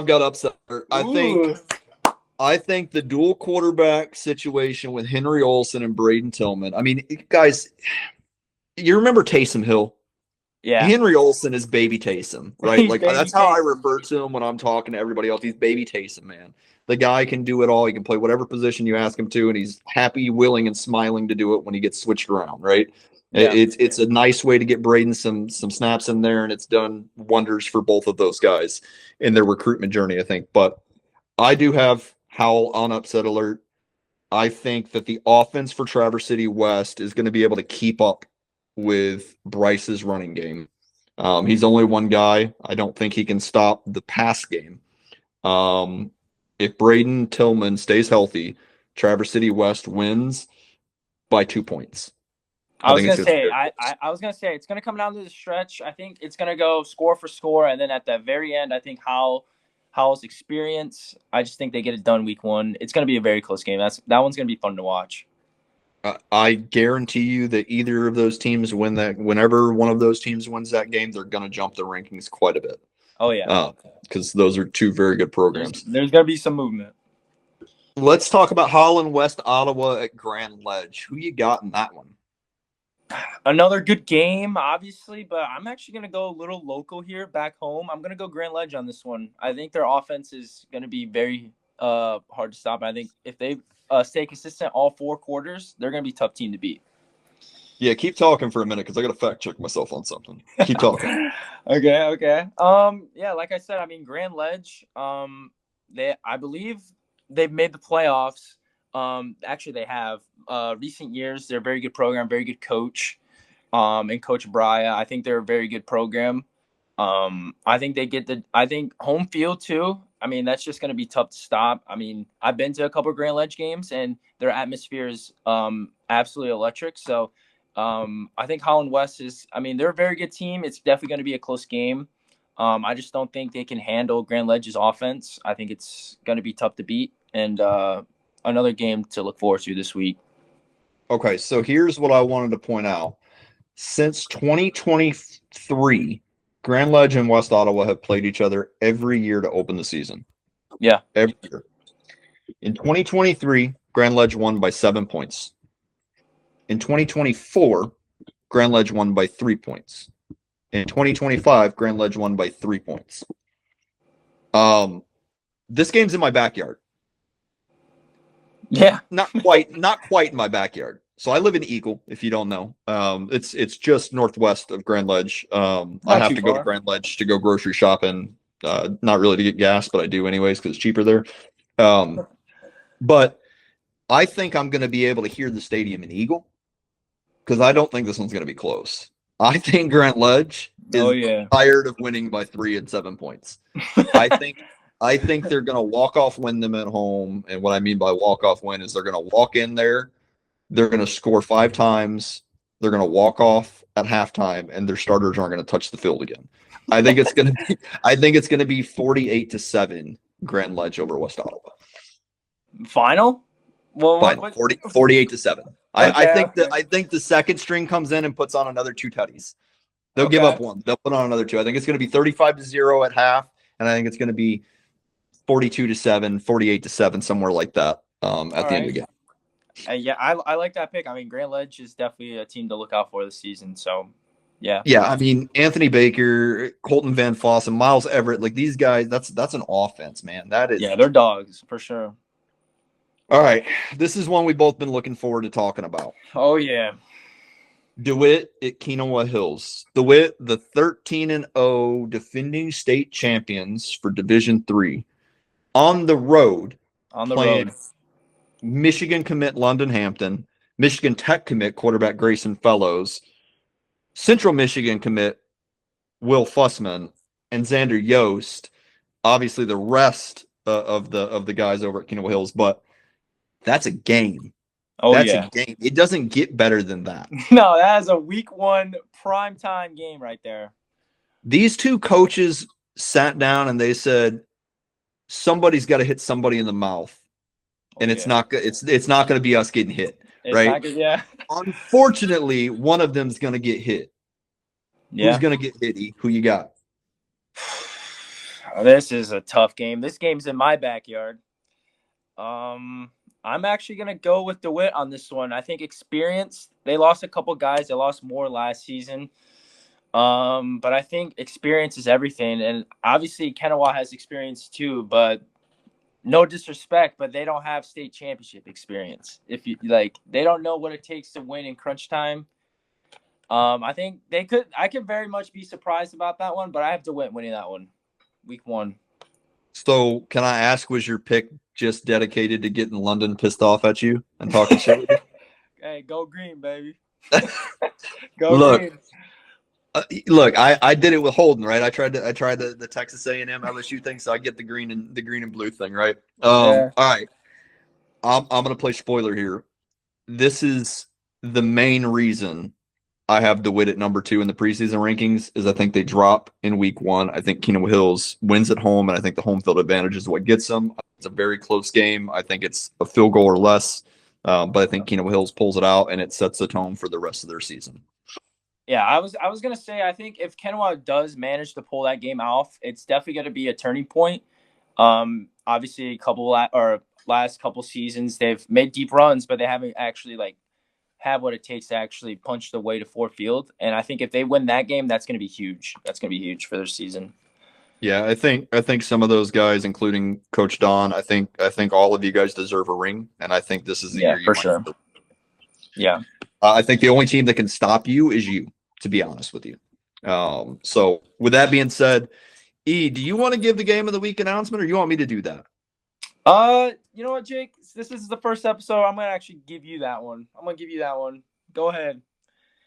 All right. So it was really hard to decide between these 3 games, guys. Traverse City West at Howell, like we said, there's a lot of firepower, a lot of college level athletes playing in that game. Unfortunately, though, we did not pick Traverse City West at Howell. We will be keeping an eye on that game, however. Oh, yeah. And as much as we are in love with this DeWitt versus Kenowa Hills game, we're going to be making sure that we are covering the Holland West Ottawa at Grand Ledge. So, boys and girls, we look forward to seeing that game, every play, every second of the game. And I cannot wait to rub it in Ethan's face next week when I tell him that we did exactly what we said we were going to do. 35-0 at halftime. Second string comes in, put on another 2 tutties, and then walk out of there winning. And I hope that when we're doing the play-by-play from my crib in Eagle, that you guys hear the stadium erupting, because that's just one more thing I can rub in Ethan's face. So So looking forward to being to watch Grand Ledge and West Ottawa play next week. West Ottawa, I hope you prove me wrong. I hope you make it a game, and I hope it is very fun to watch and very entertaining to call. And we're looking forward to getting in touch with some of you guys. We will be in touch over the next few days to set up some pregame interviews with some of you guys from West Ottawa and Grand Ledge. So please keep your DMs open. Keep your cell phone by you. We'll be reaching out, and we hope to speak with some of you guys soon. And we really look forward to handing out our first Next Gen Elite Player of the Game award at Grand Ledge. So, all right. So I think we forgot a couple things. We haven't really talked about Division II and Division I power ranking. We're saving it for the last. Best for last. I don't think we beat it up too much because after we get done giving them, we're going to go into our state championship bold predictions. And these guys are tired, right? They want to get to the rest of their days. So we got to speed this thing up for them, man. So here's our Division II power rankings, man. Who can beat Orchard Lake St. Mary's? Not a lot of teams. Not a lot of teams, to be honest. They're almost on the same level as Harper Woods in this division. We saw what they did to Dow. Dow looked like an underdog favorite last year, and they went in to Midland and 42-7. I mean, Wynn Daigle, the number one quarterback on our rankings board, had 2 interceptions going into that game and doubled his interception total for the season in garbage time, just trying to make something work. And that's no discredit to Wynn. He played and did everything he possibly could do. They were just overpowered, outmatched. I think it's going to be more of the same this year. Obviously, we talked about Traverse City West on here. Some of these other teams we've already hit on. I guess one that I'm going to talk about that we haven't talked about yet is Birmingham Groves. Shout out Jukebox Elite Running Back Academy one more time. Jeremiah Whitley is the real deal. And if you don't know his name, you need to go watch his film. That dude is a beast and one of the top running backs in the state of Michigan. He's getting overlooked by some of these other running backs. No offense to them. You need to go find Jeremiah Whitley and look into him because he is the real deal. Oh, yeah. Anything stand out for you in Division II? I mean, Orchard Lake St. Mary's is definitely just going off of history. I mean, I think they probably are the best team in this Division II going in. But Dow, I mean, like we kind of touched on that earlier. I think this is a revenge tour season. I think Wynn's got a lot to prove this season, coming off a great year. I think they make a deep run this year. I think they do. Another team that kind of stood out to me was they're number 10 on our list, but Brother Rice. They were 6-5 last year, but looking at the games that they won last year, I don't think that tells the full season story. I mean, they beat some really good teams like Warren. They beat Walled Lake, St. Mary's. So it's going to be interesting how they bounce back from last season. Hopefully they can slide up the rankings and have a good season. No, I agree. And I'm going to shout out one more time. You talked about Dow and the revenge tour. I would love to be in Midland or at OLSM for a rematch between Orchard Lake St. Mary's. Jabin Gonzalez is the real deal as well. I'm not going to discredit him. I haven't shouted his name one time. Jabin Gonzalez is the real deal. Really great quarterback. I think another matchup between Jabin and Wynn for a chance at going to Ford Field this year would be fantastic. November football in Michigan. And I think if that game gets slated and gets put on the schedule, that crowd is going to be packed on both sides. I think you're going to be getting out of that parking lot about an hour and a half after the game's over with. So, all right, let's move on. Let's talk about Division I. Here we go. This is what everybody's been waiting on. And I know I said Duke probably thinks I hate him earlier. I'm gonna go ahead and just call myself out. I've got Detroit Catholic Central at 6. Why? Because this is another loaded division. Detroit Catholic Central has one of the best quarterbacks in the state. They have the best offensive line in the state, in my opinion, as a whole unit. They've got weapons all over the field. They've got defense, right? How do you put them at 6, Jake? Well, you got teams like Cass Tech, East Kentwood, Clarkston, Hudsonville, Saline. Even the teams that they're ahead of on my rankings, Brighton, Rochester, Adams, Howell, Grand Blanc, Grand Ledge, Portage Central.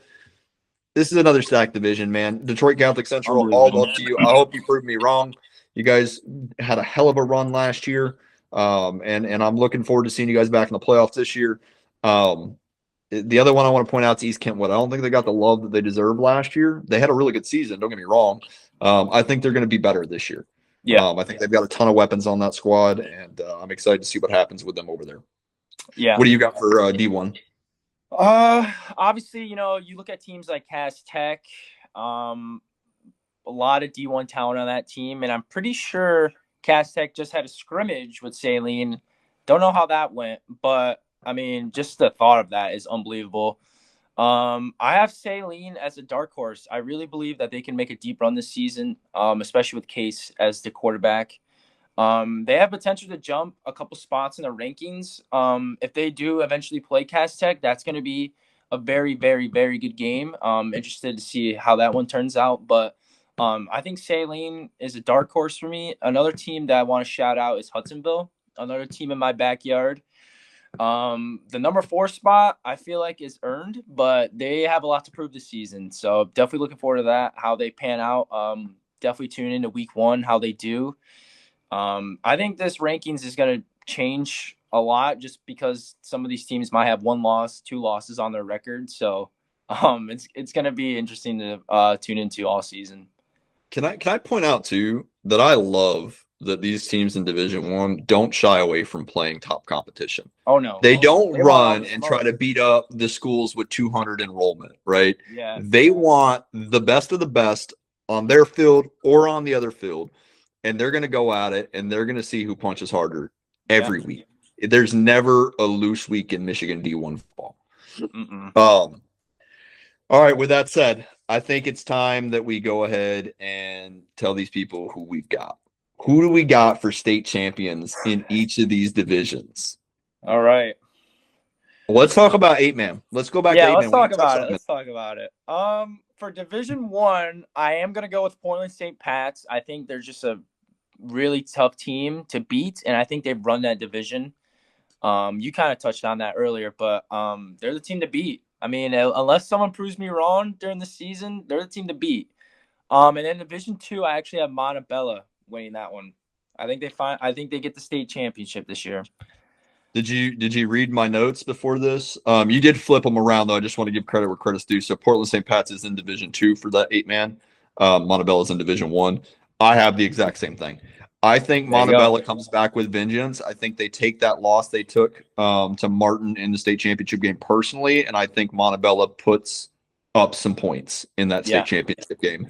Portland St. Pat's, no offense to anybody in that division, no one is beating Portland St. Pat's this year. They are going to go undefeated, and it's going to be nasty. Okay. Hey, someone out there quote what Jake just said on that Portland St. Pat's. Someone prove him wrong this season. Shout out Dansville. You guys got him week 9. Make me look good. shout out Dansville. All right, let's go Division 8.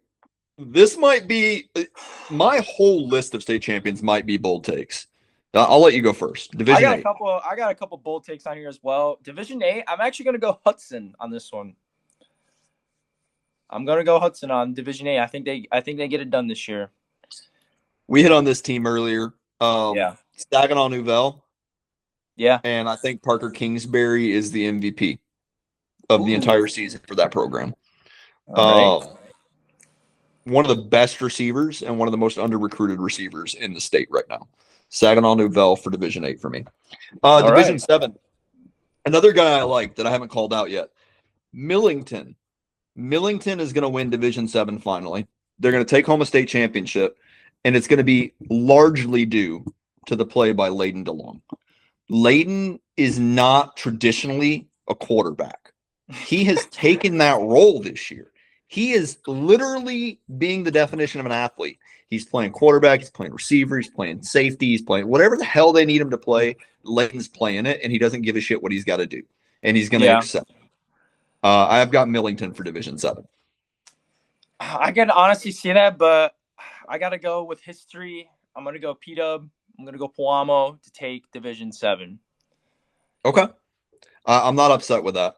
What about 6? We talked about 6 earlier quite a bit. Again, with history and their championship DNA, I got to go Lumi Christie. Yeah, we're Got not to. disagreeing on that one, man. I think Got to. versus Lumens. It's in the They've got to DNA, bro. lose it. They've got to lose it before I'll vote against Oh them. yeah. Yeah. Let's flip it. We talked about Division 5 earlier. You called this team out and spoke highly of them. I think they're going to be in that number 1 spot in Division 5 all season long, all the way through the playoffs. I think Grand Rapids West Catholic wins this one. Yeah, I agree. I think they like I said earlier, they're a very good team. Another team in my backyard in Grand Rapids. A lot of talent in Grand Rapids, but West Catholic's one of the best teams in Grand Rapids, in West Michigan for that matter, and I think they get it done in Division 5 this year. You want to go ahead and hit on Division 4? I know you've got a love-hate relationship with some teams in this division. So. Oh yeah, Division 4. I did have DeWitt beating this team week 1, but I actually do think Kennewaw ends up winning the state championship finally this year. I think London is going to have an absolute monster year. I know I was kind of DeWitt might. It's going to be a good game. I think DeWitt might shut him down a little bit week 1. We'll see. Hot take. Don't quote me on that out there, but I think Kennewaw gets it done this year finally. You know, we're agreeing a lot in the state championship picks. I've got Kennewaw as well. I think they're the favorite for that division, despite the ranking right now. I just need them to prove it to me a little bit. Yeah, prove it. And I think week 1 they will do that. So, Division 3, I think everyone knows where I'm leaning for Division 3. Sorry, DeWitt. Sorry, Mount Pleasant. Harper Woods will not lose a game this year. Hey, we need to quote that because I got DeWitt winning Division 3 this year. And if they end up playing against each other this season, that's gonna be fireworks. But I got DeWitt winning Division 3 this year. All right. So Division 2, we just talked about a little bit. I have a team written down here. I'm grabbing my pen. I can't do it. I can't do it. I'm not going to tell you who I crossed off.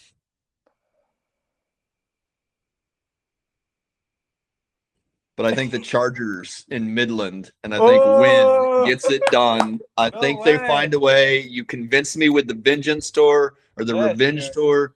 Dow, just go do it, man. Just go do what you got to do. Coach Pete, work those boys. You've got them. They're eating out of the palm of your hand. They've bought in. Even the young guys are coming up. I've heard it all season, even by some of your own. Oh, we're not going to be as good as we were last year. Well, we don't have this. We don't have this. And then I watch you guys in 7-on-7. I watch your athletes at camps, and I'm just like, they're so much better than they're supposed to be. Yeah. Right. So much better than they're supposed to be. Dow wins Division 2 this year in Michigan. Division 2, obviously there's a Titan in that division in Orchard Lake. I do think Dow is going to make a deep run. And if they do get that rematch, I don't think Dow and Wynn and that whole coaching staff is going to let lightning strike twice. I think they finally get past Orchard Lake, go on, win the state championship, and have that kind of storybook comeback story. I got Dow winning Division 2 this year. Dow, you got big fans over here. Oh yeah, go do it. Go get it. Go get it. All right, this might be the biggest upset I've announced the whole show. Ooh, all right. And it's crazy because it shouldn't be an upsetting pick. I think Saline wins Division 1. I think Saline wins Division 1. I don't think they go undefeated, but I think they win Division 1. I like that pick. I think they're definitely there's gonna be a couple of times in the season where they're battle tested, and I think that's gonna help them. I don't know if I can go against Cass Tech though. I'm not gonna lie, Jake. That's fair. I think that might be our state championship game. I think we might Cass Tech and Saline in the state championship. Yeah, that might be the game. I just think Cass Tech just has so many studs on their team, and it's just gonna be hard to beat. So I have Cass Tech winning Division 1 this year. Listen, guys, I appreciate the time you spent with us. I know this is a longer episode. We're kicking off. We're in the pilot episode of Michigan Gridiron of the podcast, and we're excited. We're happy. We're enjoying it. We'll make sure that we don't go this long next week. But with that being said, please let us know in the comments. Drop us a DM. Drop us a comment on X, Instagram, whatever you want to do, whatever your preferred platform is. Let us know what we got right and what we got wrong. Show the love for your team. Show us who we should have picked, right? Tell us why we're idiots, please, respectfully. because I will talk to your coaches. With that being said, we do have one more thing to ask you guys. At the end of each episode, we're going to put out a poll, and we'll talk about that poll in the next episode. The poll for us, I think, we talked about, what state championship game did we get right? Which one did we get wrong? Who's going to play all that stuff? But we decided that there's been so much talk over the class of 2027 quarterbacks and 2028 quarterbacks, and even some of these upcoming 2029 quarterbacks. We decided to make it a little bit interesting. We want to know who you think will be the most outstanding quarterback in the state of Michigan during this season. Not what they did last year, not what they're going to do in the future, not what they do at college. Who is going to break records and be the most valuable player? Who's going to be the most outstanding quarterback in the state during 2026? I've got a couple of options for you. You're going to see Wynn Daigle's name on there. We've talked about him a lot. You're going to see Duke Banta on there. Braden Tillman, one of the only 2028s on this list. Drew Sheridan and Donald Tabron, we did not forget about you. You're both on this list as well. Anderson Adams, you're not getting enough love. Shouted you out once. I'm going to give you some more love. You're going to be on this list. Sam Rollo, this is the first time I've said your name. Grosse Pointe South is not a lightweight contender. Keep that in mind. Keep an eye on Grosse Pointe South. You're on this list. And Jabin Gonzalez, you're on this list over at Orchard Lake St. Mary.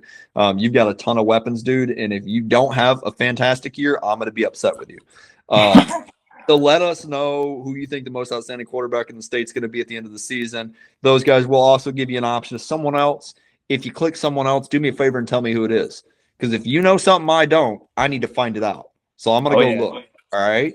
And if anybody does not say Caden Hodge, I'm going to be very upset. Caden is a very good quarterback that I have not called out, and I want to see where the love is for Caden. You got anything on that, E? Who do you think is going to win that vote? Hey, Jake, what was that saying that you want trademarked earlier? What was that? What was that saying? Oh, win, baby, win. There you go. There's my guy. I'm gonna go him. I think Tillman can have another great season. And then Duke Banta. I mean, unbelievable athlete, unbelievable kid. Well, honestly, all these guys I could see having amazing seasons. So can't really pick one, but if I had to pick one, I'm probably gonna go Cass Tech quarterback. I could see him having like a Dante Moore type season, maybe just ball out, win a state championship on his way out, or not on his way out. He's got two more. That's insane. I don't want everybody to think this is a win baby win show. Win. When I love you, my guy, but it's tough. All these guys are unbelievable. Can I just click the someone else button so I don't have to pick? Yeah, is that okay? Click. No, if you do that and you don't tell us who that someone else is, I'm not counting your vote. I'm just gonna pull it off. I said it earlier. I think a 2028 wins this. And you said Tabron, and I'm gonna agree with you. I think Donald Tabron's the best quarterback in the state right now. When you add all the classes in together. And Don, I gave you that vote. You better tell me what's up with the Northwood hat. If your teammates are watching this and you aren't, y'all better get him because I'll get you next. All right. That's all I've got for you. I think that's all we've got on the slate. You got anything else for us before we close this show down?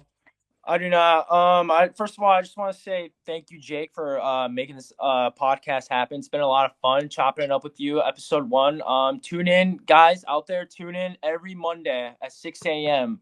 We're gonna be pumping out videos all season long. It's gonna quite not be as long as this one because this is the first one, but yeah, man, every Monday, 6 a.m. Stay tuned to Michigan Gridiron, and I'm excited, man. It's right around the corner. Thursday is the first game, man. It's here. You can taste it. You can smell it. I'm excited for the season, man. This is how excited I am for football season. If you saw me look to my left earlier, we were going through the Division II rankings. I got an ESPN alert on my phone. This is how boring the world is when football season isn't happening. Yeah. ESPN alert. New Oklahoma State football coach Eric Morris shoots and kills an armadillo in his yard. Please hurry up, Thursday. Please hurry up. Hey, it's right around the corner, man. It's right around the corner. It's almost here. Thank you guys for watching Michigan Gridiron. Like I said, all season long, you guys can tune in 6 a.m. Mondays. every week. And yeah, it's been fun. Yeah, have a good day, guys, and good luck this week 1, and we're gonna be tuning in all week. Michigan, we love you. Stay healthy, have fun, get excited, get pumped up. Let's have a good kickoff. Love you yeah. guys. See you guys. Peace.